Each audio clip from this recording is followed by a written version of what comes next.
Hello everyone, this is KT sir, and in this video we are going to learn about the poem Hello, I Am a Wheelchair by Sarah Smile. All of you know what is a wheelchair. Wheelchair क्या है आप सभी जानते हैं, जिस पे handicap person,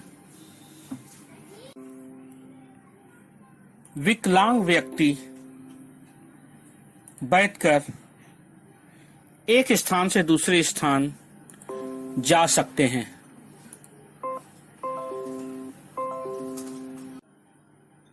so wheelchair is a wheel in which a handicapped person can move from one place to another. This poem is also on a wheelchair.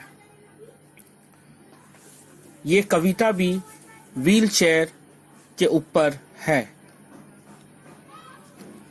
तो first of all, let's read the complete poem of wheelchair, which is divided into 6 stanzas. तो अब हम लोग पूरा का पूरा कविता wheelchair का पढ़ेंगे।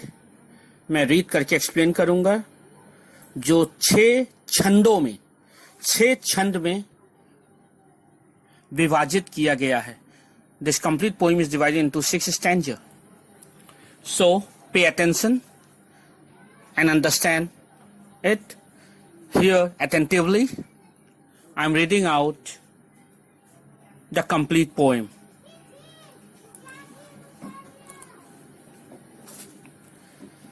Here the first stanza, पहला छंद। Hello, I am a wheelchair and my name is Becky. At least that is the name of the girl who steers me. The narration is by a wheelchair. यहाँ पे wheelchair खुद से कह रहा है कि hello, I am a wheelchair, मैं wheelchair हूँ, and my name is Becky, मेरा नाम बेकी है। At least that is the name of the girl who steers me. और व्हीलचेयर ये कह रहा है कि मेरा नाम उस लड़की के कारण मुझे मिला है, जो लड़की मेरे ऊपर बैठकर इसे चला रही थी या प्रयोग कर रही थी। I would like to explain the first stanza for you.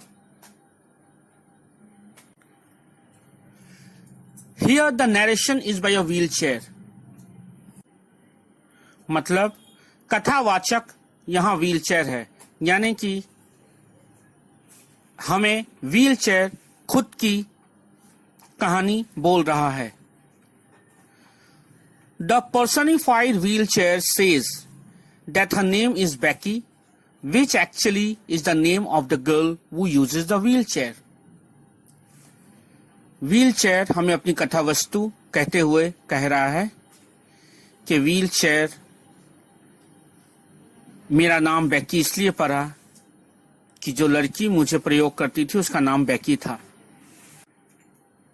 Now let's come to second stanza. अब हम दूसरे छंद में आते हैं इस कविता के। As she wheels me down the street, she dreams of standing on her feet. The look on her face you don't see. You are too busy looking at me. Wheelchair कह रहा है as she wheels me down the street. यहाँ सी का मतलब है बेकी, वो लड़की जो इस पर बैठती थी इस व्हीलचेयर पर। as she wheels me down the street, wheelchair कह रहा है कि जब बैकी मुझे चलाती थी, रास्ते से ले जाती थी। She dreams of standing on her feet. उसके हृदय में कहीं ना कहीं एक सपना था कि वो एक दिन खुद अपने पैरों पे खड़ा हो जाएगी और उसे मेरी जरूरत ना पड़ेगी। The look on her face you don't see, you are too busy looking at me. किसी ने उसके दुख को समझने की कोशिश नहीं की जो उसके चेहरे पे उजागर हो रहा था। सभी की नजर मेरे पे थी, व्हीलचेयर कह रहा है। किसी की नजर बैकी के नजरों पे ना थी, जिसकी नजरों में उदासी और खामोशी थी। In this stanza, the wheelchair talks to the reader, explaining how badly Becky dreams of being able to walk. Everyone stares at the wheelchair, but they fail to notice the longing on Becky's face as she dreams of walking, which all of us take for granted. Now let's come to third stanza, तीसरा छंद. She gives you a smile so true, but you don't see that, do you? The smile on her face, you don't see. You are too busy looking at me. Wheelchair कह रहा है कि बैकी जो कोई उससे मिलता था वो सभी का स्वागत अपनी मुस्कुराहट से करती थी, बट किसी ने उसकी मुस्कुराहट पर ध्यान नहीं दिया। किसी ने उसकी मुस्कुराहट को नहीं देखा और किसी ने यह महसूस नहीं किया कि उस मुस्कुराहट के पीछे एक उदासी है, एक दर्द है। सभी कोई बैकी को मेरे ऊपर, व्हीलचेयर के ऊपर बैठे हुए सभी ने इसी बात पर ध्यान दिया। किसी ने बैकी की उदासी पर ध्यान नहीं दिया, पर वो फिर भी हंसती रही। I am explaining stanza 3. Becky gives a genuine smile, but nobody sees it as they are busy staring at the wheelchair. Becky has so much pain behind her smile, but no one understood. Becky was too powerful and brave from inside. And this shows that Becky was a friendly nature girl. Now let's come to fourth stanza. चौथा छंद. Hello, I am a wheelchair and I am steered by Becky, a girl who had so much rather be climbing a tall tree. Wheelchair कह रहा है कि hello, मैं wheelchair हूं, मुझे बैकी चलाती है और वो एक ऐसी लड़की है जिसके अंदर साहस है। पैर ना होने के बावजूद वो लंबे पेड़ पे भी चढ़ने की क्षमता रखती है। भले ही वो चल ना पाए, पर उसमें हिम्मत अपार है। I'm going to explain this stanza for you. Fourth stanza. The wheelchair calls attention to itself and in turn wants our attention turned to the girl on it. Becky, who would much rather be climbing trees than sit on a wheelchair and smile at people.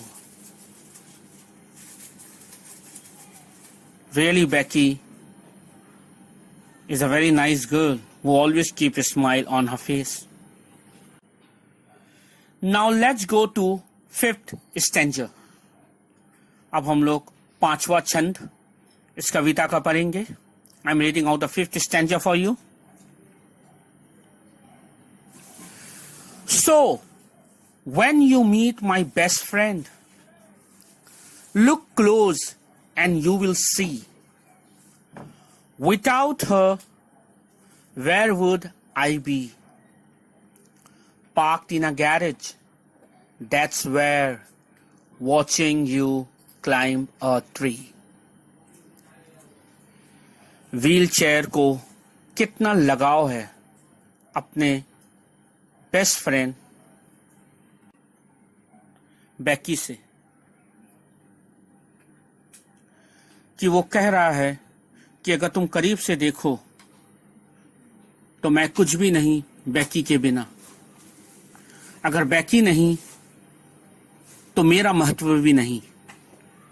अगर बेकी नहीं तो मैं किस काम का, मेरा कोई भी प्रयोग नहीं हो सकता।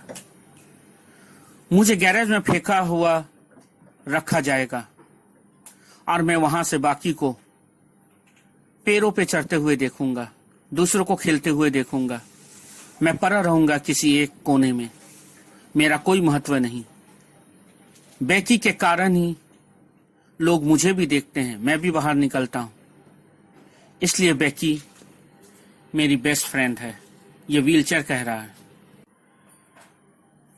तो व्हीलचेयर के लिए उसका सबसे अच्छा दोस्त, बेस्ट फ्रेंड बेकी है।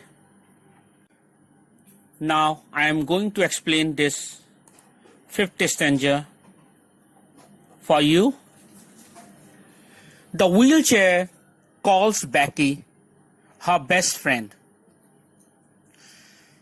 and asks us to remember that without Becky, the wheelchair would have no identity. It would be parked away in a garage where it has not any use. So, wheelchair's best friend is Becky. Now let's come to sixth stanza and the last stanza of this poem. तो आइए छठे छंद और आखिरी छंद इस कविता का देखते हैं। I am reading out the sixth stanza for you. When you see me and Becky, there is one thing you don't see. I couldn't move without her any more than she could move without me. यहाँ पे पारस्परिक संबंध दिखाया गया है wheelchair और बेकी का। Wheelchair कह रहा है, जब तुम मुझे और बेकी को एक साथ देखोगे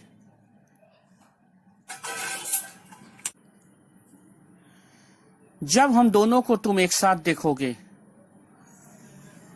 तो एक चीज तुम नहीं देख पाओगे कि हम दोनों अलग अलग कैसे चलते हैं। I could not move without her, मैं नहीं चल सकता बेकी के बिना, क्योंकि बेकी ही है जो व्हीलचेयर को चलाती है। Any more than she could move without me, और बेकी मेरे बिना नहीं चल सकती। यानी इस स्टैंजा में, छठे छंद में, in six stanza the wheelchair want to say, wheelchair ये कहना चाहता है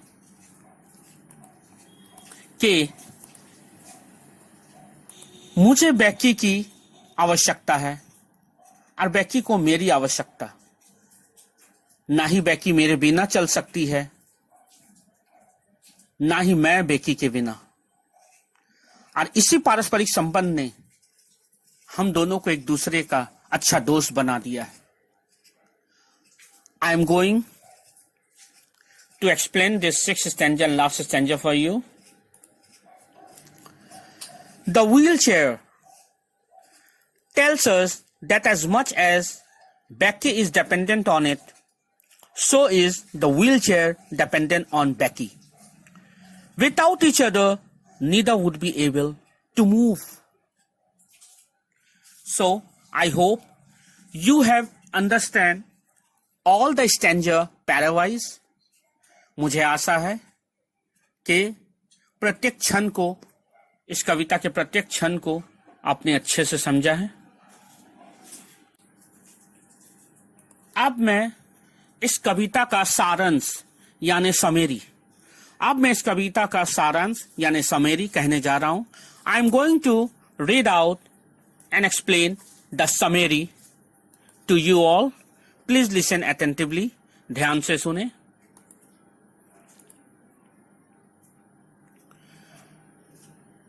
the poem is about a wheelchair. ये कविता एक व्हील चेयर और एक इंसान जो बैकी है उसके ऊपर है। The poem is about a wheelchair and the person who steers it. Written in the voice of the wheelchair, the poem says that we do not notice the longing of Betty, the girl on the wheelchair, to be able to stand on her own feet. We do not see her smile as we are too busy looking at the wheelchair. Wheelchair कह रहा है कि बेकी भले ही मेरे ऊपर निर्भर हो, मुझ में और बेकी में पारस्परिक संबंध है, इसीलिए मैं उसके दुख को अच्छे से समझ सकता हूं।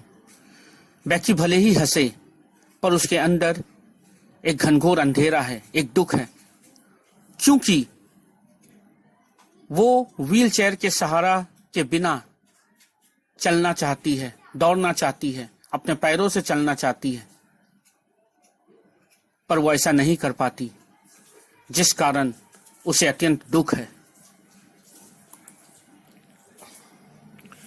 The wheelchair tells us that without Becky, it would be parked in a garage.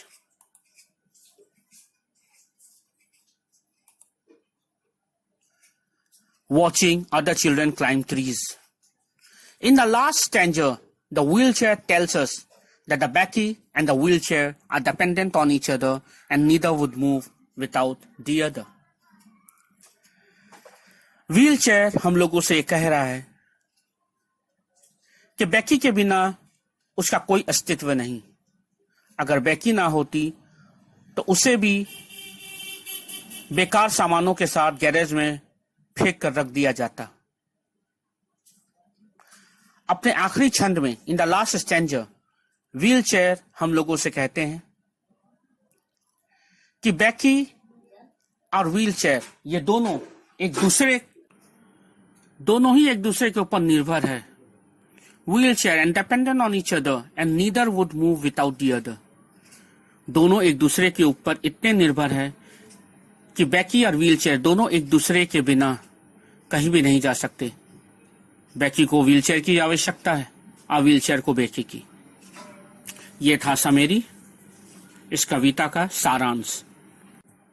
Now we are going to read out and understand the theme of the poem. अब हम इस कविता का विषय को समझेंगे या जानेंगे। So I am reading out the theme for you. विषय को मैं पढ़ता हूं। Theme. The poem talks about the physical disability about people with special needs who long to be ordinary and do normal things that people take for granted, such as walking, running, or playing. These normal things is so big for them. इस कविता में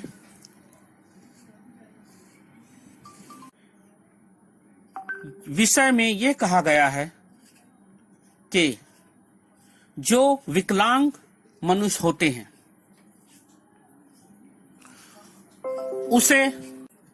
उसे किसी special यानी खास जरूरत होती है किसी चीज की।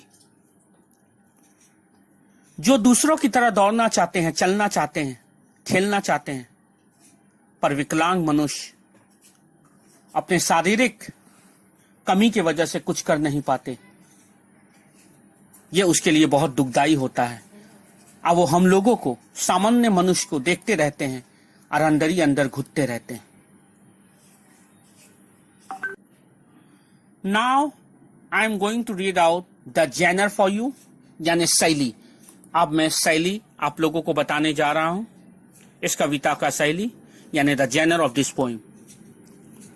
Hello, I am a wheelchair by Sarah Ismail is a simple lyrical poem. It does not tell a story, but is of a personal nature, revealing the poet's feeling.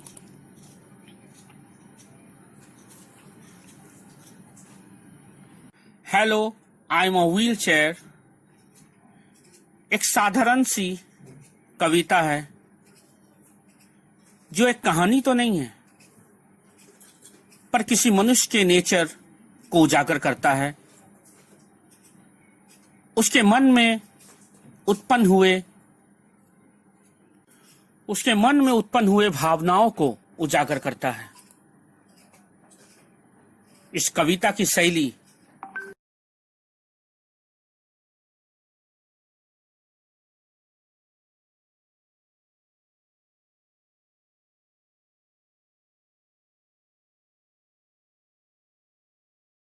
Hello, this is KD. I hope you like the video. So keep on watching the video. All the best and good luck.